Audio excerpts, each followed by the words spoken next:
बैठे बैठे हुण तो की टेंशन है बाबा थोड़ी जी रांधी तो भला भला बने सवारी पूरी की थी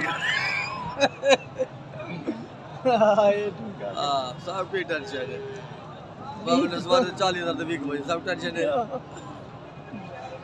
बाबा किदा है खादा पे हुण जाने को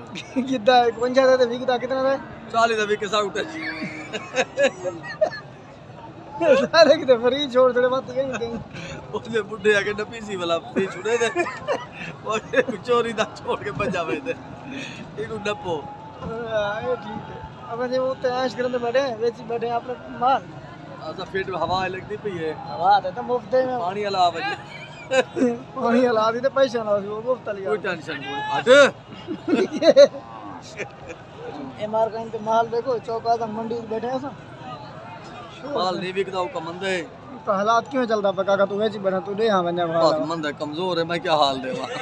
गरीब आ जानवर बचे जानवर विकदा अच्छा शुक्र है अल्हम्दुलिल्लाह जो दुआ मांगते हैं भी बारिश डूबने लग गए जी हां जी नहीं तो बने हालात कौन आए न मरना जीवन आजत बैठे रहना सारे भिरा दी हुकूमत ही खड़ी है हां नून लीग दी ओए ओए ओए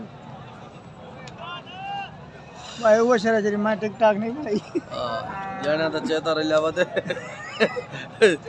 छोटे ते थड़ पास खड़े करे दूसरा से शेर देना रे बजनी